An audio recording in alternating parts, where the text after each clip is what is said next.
आघात क्यों?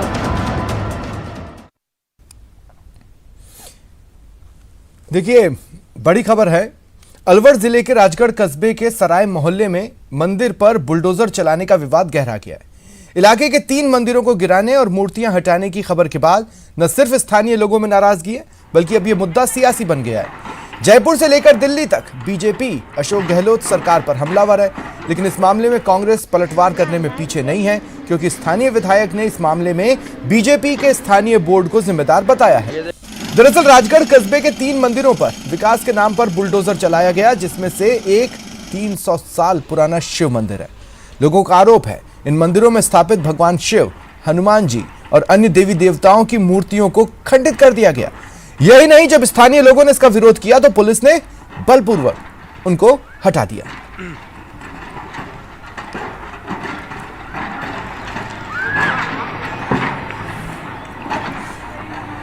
और देखिए, आपको 3 तस्वीरें आपके टीवी स्क्रीन पर दिखा रहे हैं किस तरह लोगों की आस्था पर आज बुलडोजर चला है। मंदिर तोड़ने पर वहां भारी बवाल भी हुआ, उसकी भी तस्वीरें हैं आपकी टीवी स्क्रीन पर। 300 साल पुराना मंदिर जिसे आज बुलडोजर से तोड़ दिया गया, गिरा दिया गया।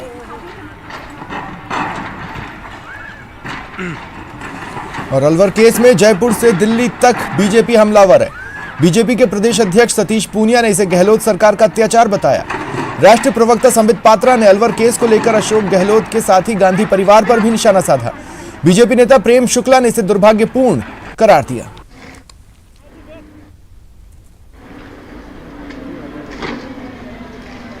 ये देखो, सराय में जो मंदिर है शिव जी का, वो कैसे धराशायी, ये देखो, ये गया मंदिर पूरा।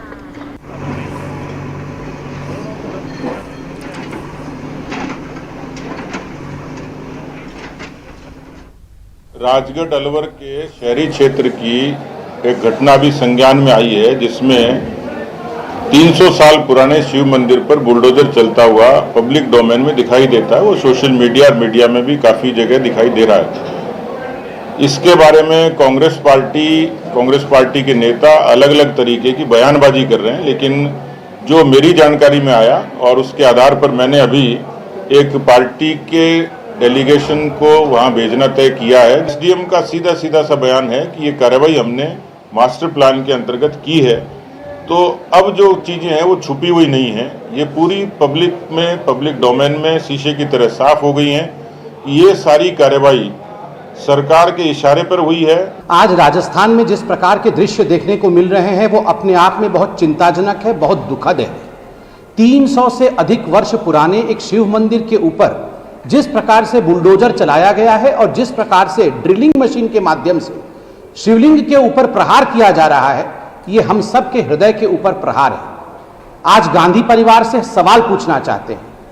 राहुल गांधी जी, सोनिया जी, आप तो वही परिवार है जो भगवान राम पे विश्वास नहीं करते। राजस्थान के अलवर में अशोक गहलोत की सरकार ने 300 वर्ष पुराने शिव मंदिर को ढहाने का जो औरंगजेबी कुकृत्य किया है, वह निश्चित तौर पर जिस तरह से औरंगजेब और मुगलों के कुल का समूल नाश हिंदू द्रोह के नाते हो गया, उसी तरह से कांग्रेस के समूल नाश का यह सुनिश्चित होना है। यही कॉन्फिडेंस बड़ी बात है प्रशासन।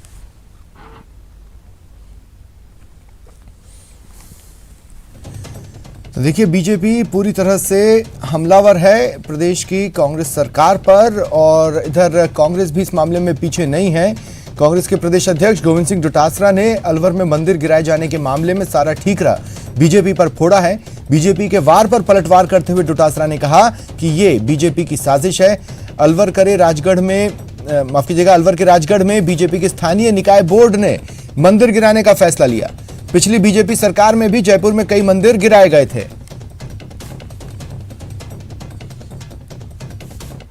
के तमाम पार्षदों के प्रस्ताव के ऊपर नगर पालिका के अध्यक्ष सतीश दुहारिया जो भाजपा से हैं, उनके द्वारा ये प्रस्ताव पारित किया गया और उसके बाद में यह अतिक्रमण हटाया गया। ये भारतीय जनता पार्टी का हमेशा से एजेंडा रहा है।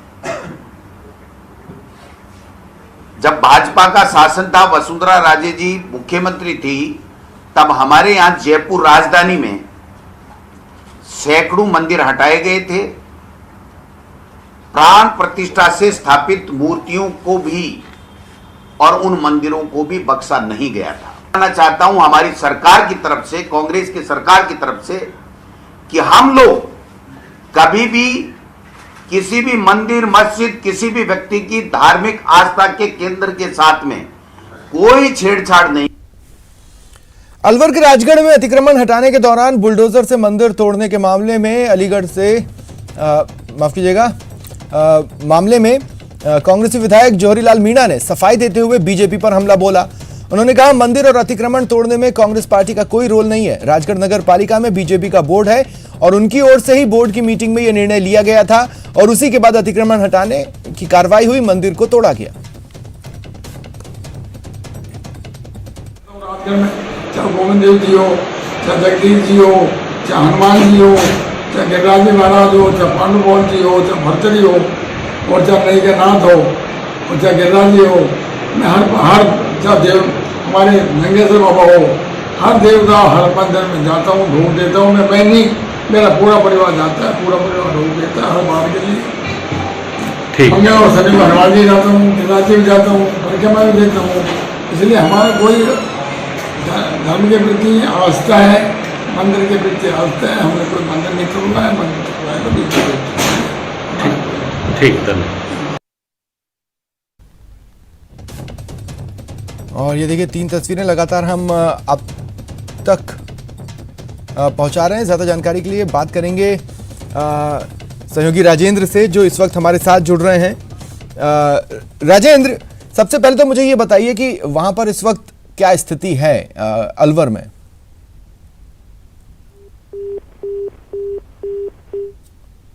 लगता है उनसे मेरा संपर्क टूट गया है। बहरहाल देखिए, आज जिस तरह मंदिर को तोड़ा गया, अब जिस तरह से ये पूरा घटनाक्रम निकलकर सामने आ रहा है, स्थानीय जो निगम का बोर्ड है वो भाजपा का है और उन्होंने अनुशंसा की थी अतिक्रमण के लिए इस मंदिर को तोड़ने की, जिसके बाद इस मंदिर को तोड़ा गया।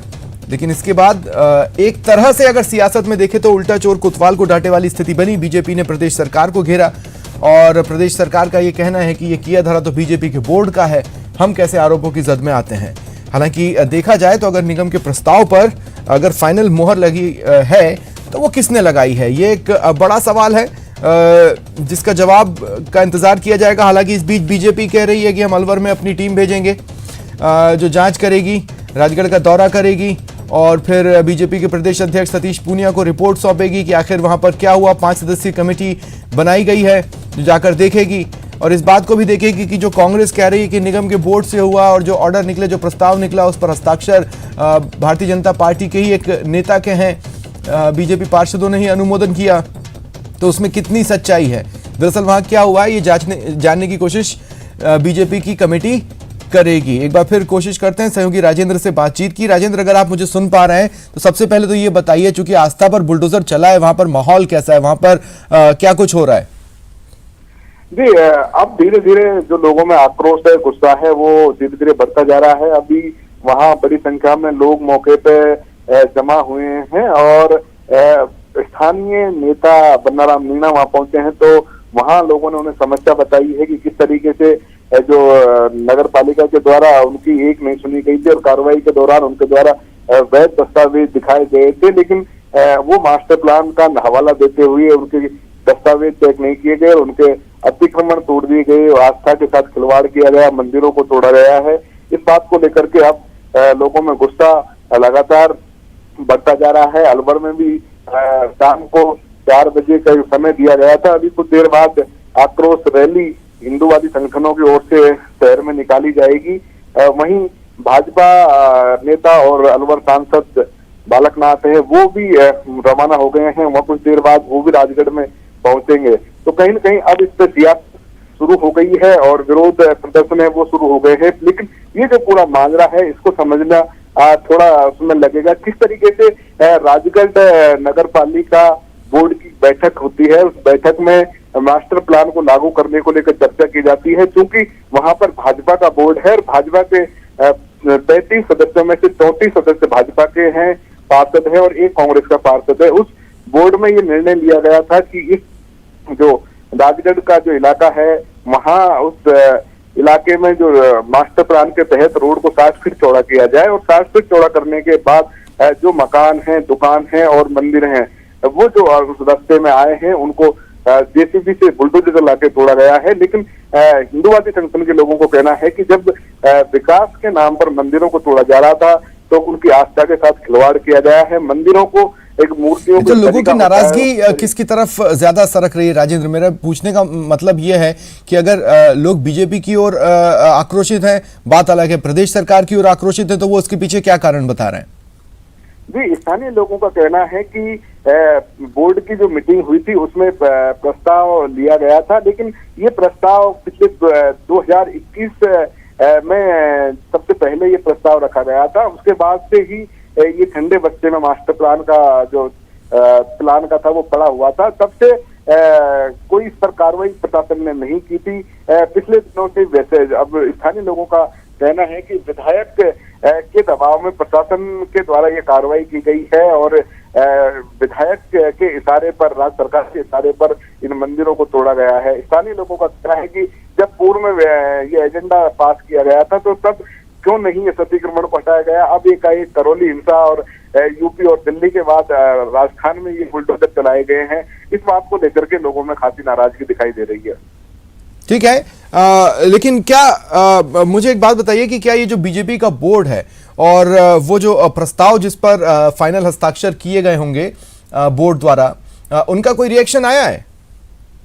जी, रिएक्शन की बात करें तो इस पूरे मामले पे जिम्मेदार जो अधिकारी हैं और बीजेपी के जो वहाँ बोलते हैं पालिका चेयरमैन है, वो वहाँ कुर्सी पे नहीं है, वो इस बारे में बात नहीं कर रहे हैं। स्थानीय प्रशासन इस बारे में मीडिया से बात नहीं कर रहा है और जिला कलेक्टर के द्वारा भी एक प्रेस नोट जारी करके तथ्यात्मक रिपोर्ट मीडिया को बताई गई है। उनके द्वारा भी इस बारे में कोई बातचीत नहीं की गई है। हालांकि कल हिंदूवादी संगठनों के द्वारा एक परिवाद राजगढ़ थाने में दर्ज करने के लिए दिया गया था। उस परिवाद पर पुलिस अधीक्षक तेजस्वी गौतम से मेरी बात हुई है और स्थानीय थानाधिकारी से बात हुई है। उनका कहना है कि जो परिवाद हिंदूवादी संगठनों की ओर से दिया गया है उस परिवाद को रजिस्टर्ड कर लिया गया है जांच के लिए, लेकिन अभी तक मुकदमा दर्ज नहीं किया है। जब इस पूरे जो परिवाद दिया है उसकी तथ्यात्मक जांच। चलिए ठीक है, शुक्रिया राजेंद्र, आप नजर बनाए रखें। मास्टर प्लान में विकास को बढ़ावा देने के नाम पर कस्बे के सराय बाजार में बुलडोजर चलाकर की गई कार्रवाई के चलते कई परिवारों के सामने अब रहने के साथ रोजी रोटी का संकट भी खड़ा हो गया है। जिन लोगों के घर और दुकान दोनों पर बुलडोजर चला वे अब किराए के मकान में शरण लिए हुए हैं। एक ही रात में उजड़े अपने सपने के आशियाने को छोड़ पीड़ित रात में ही किराए के मकान लेकर अपनी दुकानों का सामान घास फूस की तरह डालते देखे गए। राजगढ़ नगर पालिका ईओ डॉक्टर BL मीणा ने कार्रवाई को उचित ठहराया। कहा कि मास्टर प्लान में 60 फीट रोड के फैसिलिटी एरिया के रूप में अनुमोदित कराया गया था, जिसके तहत ये कार्रवाई की गई।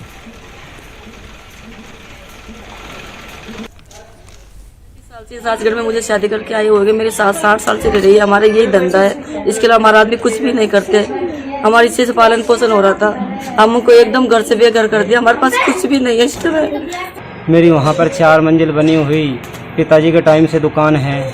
पिताजी मरने के बाद दुकान को मैं ही करता आ रहा हूँ और मेरा जीवन यापन करने का, मेरे 2 बच्चे हैं, उनको जीवन यापन करने का एकमात्र यही सहारा था। प्रशासन द्वारा हमको दुकान में मास्टर प्लान के तहत नोटिस दिया गया था, जबकि हमने कोई अतिक्रमण नहीं किया गया है। क्या बात, मैं तो सबसे लुट गई, घर से भी गई, दुकान से भी गई, कुछ भी नहीं छोड़ा मेरे पास। मैं कहाँ जाकर रहूंगी अब? मेरा ठिकाना कुछ भी नहीं छोड़ा। अब मैं कहाँ जाऊँ? मैं मेरी बूढ़ी माँ को क्या जवाब दूँ? मैं क्या जवाब दूंगा कि मेरी दुकान टूट के कहाँ से लाऊंगा? पेट भरूं मैं। और देखिए बड़ी खबर मिल रही है इस वक्त कोविड सहायकों के आंदोलन के बीच। ये बड़ी खबर मिल रही है, कोविड सहायकों को बातचीत का न्योता मिला है। CHA का 3 सदस्यीय दल सचिवालय पहुंचा है। CMO में अधिकारियों के साथ इनकी वार्ता होगी।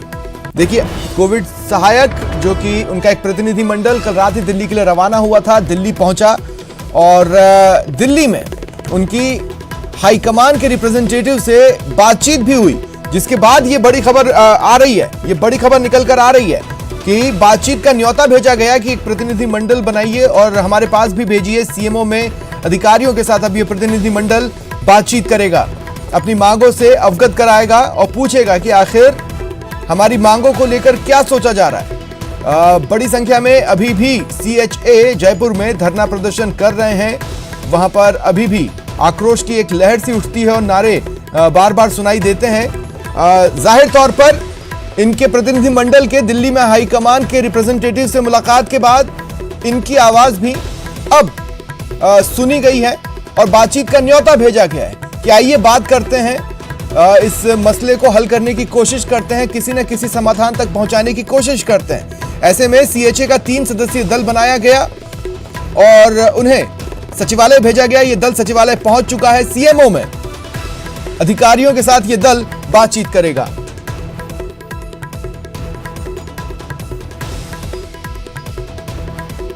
और चलिए सीधा रुख करते हैं सहयोगी सौरभ का, जो इस वक्त हमारे साथ जुड़ रहे हैं। सौरभ, बड़ा अपडेट है ये इस वक्त का।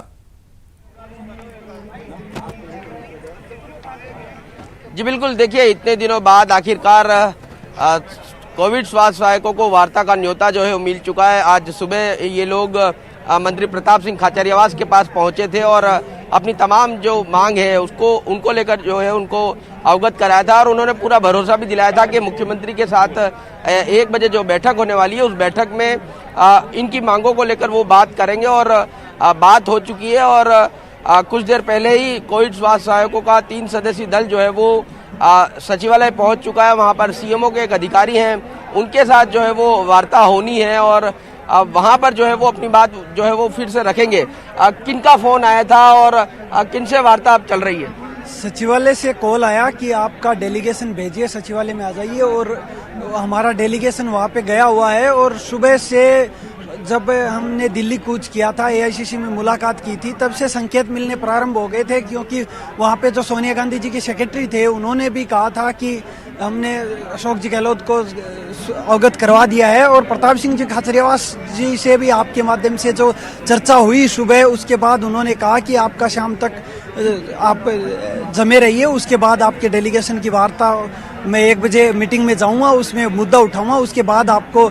तो हमें ये न्योता मिला है, उसके बाद हमारे डेलीगेशन वहाँ पे गया हुआ है सचिवालय से। हम उम्मीद करते हैं अशोक जी गहलोत से, माननीय मुख्यमंत्री जी से, कि वो हमारे पक्ष में कोई सकारात्मक परिणाम देके हम सब 28,000 परिवारों को खुश करके यहाँ से सही मार्ग से भेजेंगे। ठीक है, तो सकारात्मक परिणाम की उम्मीद जो है वो तमाम कोविड स्वास्थ्य सहायक लगा रखे हैं और पिछले 21 दिनों से लगातार ये धरने पर बैठे थे। किसी प्रकार की वार्ता जो है वो नहीं हो रही थी। तमाम विधायक यहाँ पर पहुंच रहे थे, बीजेपी और आम आदमी पार्टी के तमाम दल जो है वो यहाँ पर पहुंच रहे थे, लेकिन ठीक है, आप नजर बनाए रखें सौरभ। फिलहाल तमाम जानकारी के लिए शुक्रिया।